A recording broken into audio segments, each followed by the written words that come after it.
Welcome to The Explainer, where we break down big ideas into simple, actionable steps.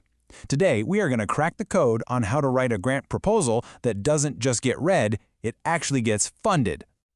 All right, so let's get right into it. Picture this. You're a grant reviewer, and you've got this mountain of proposals sitting on your desk. Thousands of brilliant ideas get submitted every single year, but here's the hard truth. Most of them won't even get a proper read. The volume is it's insane. So the big question is, how do you make sure your plan is the one that survives the pile? And this is where it gets really real. This quote is from an entrepreneur who actually won a major government grant, and what they said is so crucial. The battle? It's pretty much won or lost on the very first page. Yeah, reviewers are making up their minds in the first few minutes. If that first page doesn't grab them, well, your amazing idea is just going to get buried. So to make sure that doesn't happen to you, we're going to break down the winning formula. We've got 5 key sections. First, making that first impression count.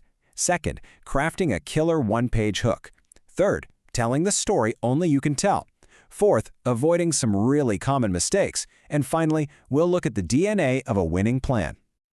All right, let's jump into section 1. The first impression matters most. And you know, this happens way before they even read your first sentence. It all starts with your title. Think of it like meeting someone for the first time. That initial impression is everything. So, what we're talking about here is the startup item name. This isn't just some catchy brand name you came up with. No, you have to think of it as a super compressed summary of your entire idea. It's got to do all the heavy lifting right up front, explaining what your service is, and most importantly, what core value it delivers, all in just a handful of words. You see, that title sets an immediate expectation. It makes a promise to the reviewer. So if you promise, say, a super fast AI-powered search engine, your plan has got to deliver on that. If there's any kind of disconnect, you don't just lose their trust, you've lost them completely. Game over.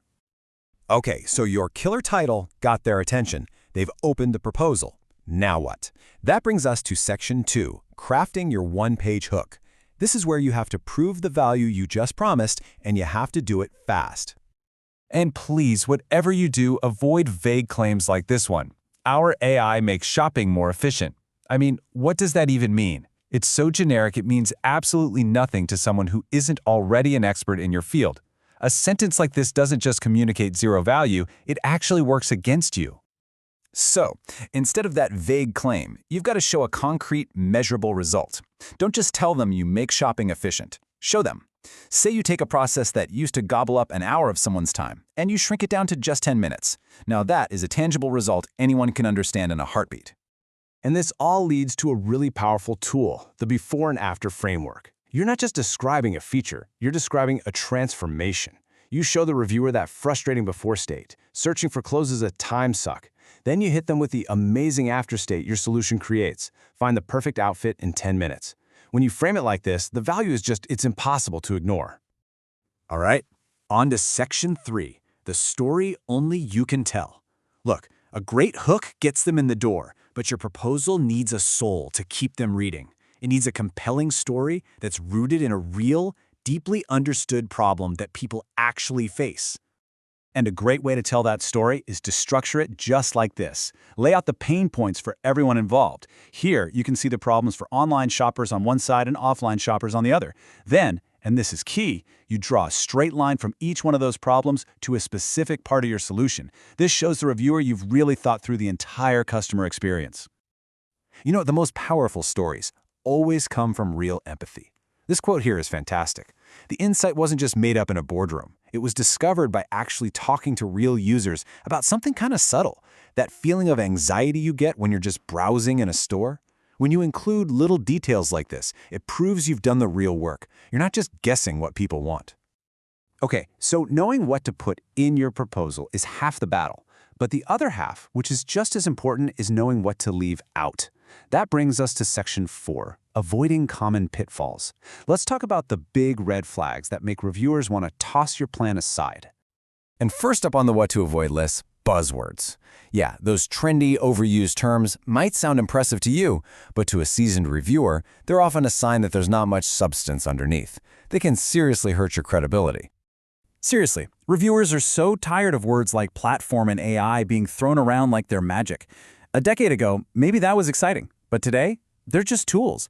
Calling your idea a platform doesn't really mean anything anymore, and saying you use AI, you have to prove it. You have to show exactly how it makes your solution 2 or 3 times better. You've got to prove its value, not just name drop the tech. And here's another huge mistake, the wall of text. You have to remember the reviewer's reality. They don't read every word, they skim. So your proposal has to be designed for skimming. A really good rule of thumb is to aim for a 50-50 split. Half text, half images and visuals. Make your key points literally jump off the page. Okay, let's bring it all home. Our final section is about the winning plan's DNA. When you look at all the proposals that succeed, they all share these 4 core elements that are just woven right into them. So think of these as the 4 questions every reviewer is asking, even if they don't realize it. First, is it novel? Does this idea genuinely capture the imagination? Second, is the tech smart? Is technology being used here to solve a real problem in a way that's measurably better? Third, is the story coherent? Does the whole thing just make logical sense, from problem to solution? And finally, fourth, is there customer empathy?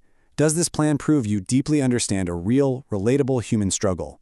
If you can nail these 4 things, you are in a fantastic spot.